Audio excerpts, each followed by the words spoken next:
Donovan Mitchell, welcome to the Cleveland Cavaliers. Man, I've been waiting to say that since I was pulled over on the side of the road in my car when the news broke.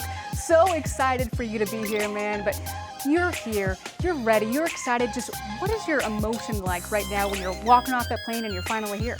It was a shock. I've been told that there was fans coming, so I didn't think it was going to be that many. And you get off the plane, I'm just taken back. And then to get here at the press conference and walking through a whole tunnel of everybody celebrating your arrival. It's hard to put into words, like how you feel as far as, like just the excitement, the love, the appreciation, and, it makes you want to go out there and put on that same energy and passion for them because, for them to be there for that moment, I think it's truly special. And it tells you they'll be there for the game every night in and night out and cheering us on through TV and whatnot. How much excitement do you have to really be a part of this Cleveland sports fabric of this town? Because it's huge here.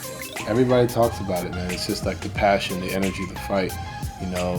Obviously you have the Browns, you have the Guardians, but I was a Cavs fan growing up. I was one of the diehards with the jerseys and whatnot, and through the heartbreaks of losses and whatnot, I was crying too. It's pretty wild that life comes at you full circle like this, and being able to be a part of it, being able to be one of the guys on the team and being able to be celebrated, but also be ready to put the work in for the city. I think that's something that I'm honored to do and can't wait to get started. You mentioned the full circle of it all, and it's kind of interesting that you're working out with Darius Garland this summer. What's been the genesis of your relationship with him, before the trade and now that you guys actually get to play together? I'd always known he was talented, but when he started, when we played here last year, when he was making his all-star push, I had said something in the media about it, but I was just like I told him, just continue to put the work in and put the time in. It's crazy. I forgot everything I said, but to have that moment and then just seeing a talented young player and then to be able to work out with him just off the strength of just working out with a guy who's a talented young guy, and then to come here and now we're on the same team, it's pretty wild, and to be able to share the backcourt, and I'm truly honored. It's gonna be a lot of fun, and like I said, it's gonna take some time. We're gonna figure things out, but we're determined to make it work, and we're going to go out there and put in our best effort every night and lead this team. Have you guys talked about pushing each other to be better in practice? I don't think it needs to be spoken, okay. To be honest. I think it's one of those things that has just happened, and in a competitive way. I think we've obviously, we have chemistry off the floor, but just being able to, like I said, there was a drill we did, and he's making 10 in a row, so I got to make 11. He's got to make 12. Just being able to have that mindset in a simple July workout. Imagine how that translates in January or March in the playoffs in the fourth quarter. 3 minutes left.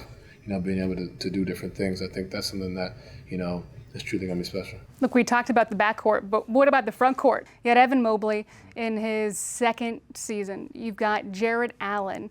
What type of potential do you see in terms of how your game can even grow because you have those two guys? Yeah, Evan was the guy who blocked my layup at the end of the game here. Wasn't going to say it. Wasn't going to bring it up. I remember I shouldn't have broken the basket. I knew he was over there.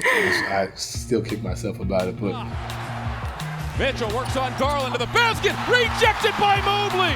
Being able to play with not one but two 7-footers, guys who can really move, are mobile, can defend multiple positions, can go out there on a night basis and also give you 20 and 20 on both of them.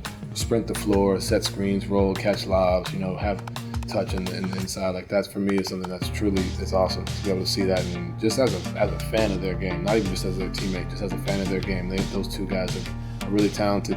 You just mentioned the lob game, and let me tell you, lob game here is fresh. So how do you see yourself elevating?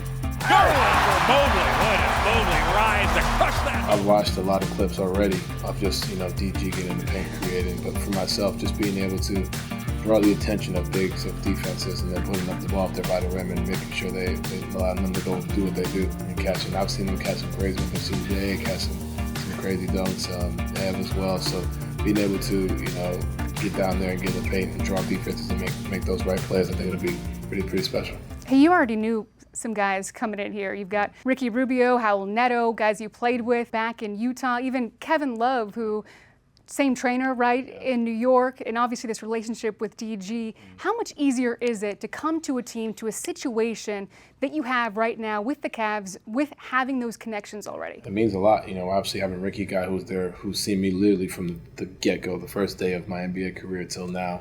Raul was there as well, being able to see, being able to be around those guys. Those two especially have been with practices, on plane rides, dinners, trials, tribulations. When we were 13, 19 and 30 before we made the turnaround my rookie year and ended up making the playoffs and making it to the second round, like to go from that to now we're on the same team 5-6 years later. It's crazy how life happens like that. And then being around K-Love, I've been around K-Love for the past 3 summers. I was always a fan of K-Love, especially in 2K.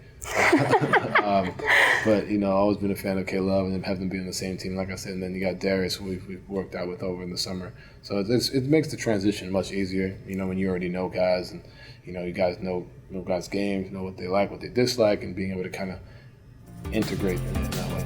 They call him Uncle Kevin. Sometimes Grandpa Kevin around here, just so you know. So I might stick with the grandpa one. I like that. Hey, are you still going to be calling Ricky Rubio Jesus? I mean, I know you were calling him that. I mean, he cut his hair though, so I might have to think of another name. I forgot the guy who does the Stay Thirsty, my friends. Okay. That's another one I really have for him, but he has to hit the gray, which shouldn't be hard because he's like 6 years older now. I think Jesus will always be forever. Another screen. Rubio to his left. Oh my word! Ricky Rubio. He's a perfect 7 for 7. And knowing where this Cavs team was last season, you know, there was a surprise team. Where do you see yourself fitting into those expectations, maybe elevating those expectations, or do we talk too much about it? I think there's always going to be talk, and if there's talk, that means you're doing something right. You know, I think, and you look at the group that was here last year, like what they did, you know, accomplish. Yeah, they were surprised for sure, but they, you know, at some point you stop being surprised, you start being like expected to be there. And I think my mindset coming in as a team, I think the team's mindset is starting to build that where it's becoming like, no, this is who we are, this is what our staple is. And for a guy like myself, I've been in the playoffs every year. I don't want to lose that, you know, continue doing that. And I think I see myself just coming in, just using my experience, kind of getting in my gaps like I always have been. And, you know, being able to make their lives easier by honestly just standing there. Like, people don't understand the significance of having, you know, an all-star just standing right there. It commands a certain attention, which allows other guys to be able to get theirs and continue to get in those lanes and create it. And also on the defensive end, it allows you to communicate, you're talking, you're rotating, we're scrambling, we're fighting for each other. And I think that's ultimately what allows you to grow to be a championship team. I've talked to different guys about you, and they say that you're working on stuff every year, how you can get better, working on film, seeing where the deficiencies are. When you think about now having Darius, all these stars playing alongside them, do you think about, you know, where your game can go to the next level? Yeah, 100%. I think I can be, you know, more efficient. I think myself and Darius, you know, I look at, you know, our games, you know, I had a little bit more spacing the past 3 years, but my first 2 years where the spacing wasn't, you know, it was a little bit tighter, you know, and as similar to how Darius was and him to still have, 24 and 8. Now you have a guy like myself standing over there, pulling the guy off the nail so you can get to the rim, and then also vice versa, you know, being able to get into the paint, and also being able to have a guy who can speak for you, and vice versa, be able to speak, be able to talk, be able to lead a team, you know, and I think that's one of the things that Ricky has helped Darius with, and in that way, helped the team with, but especially Darius from what I've been told. Ricky, run again. Ricky, run it again. Is that run again? Obviously, you're out there in Nashville working out with some of the guys. What has stood out to you the most about, man, I'm really excited about this and this team? The competitive juice. When you have a young team, there's certain stigmas that, you know, get kind of labeled to a team, you know, as far as maybe inexperience or, you know, don't understand the seriousness of games. But when we got onto the floor right away, you could tell like it was game 7 of the playoffs, you know, from the jump. Just having that intensity goes a long way. My job, Ricky's job, guys who have been in the playoffs, K-Love's job, like who've been there, who've done it, and that mental state to be like, all right, cool, like this is what I can start working on in September.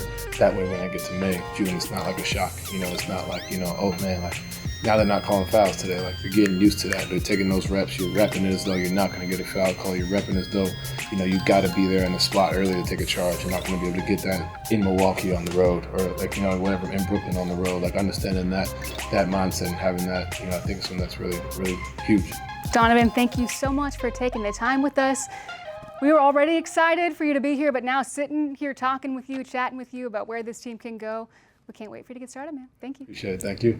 What's up, Cleveland fans? It's Donovan Mitchell here. I'm ready to get going. I'm truly excited. We're going to bring a lot of passion, a lot of energy to the city, man, and hopefully do our thing and end up playing in June. Go Cavs, and we'll see you soon.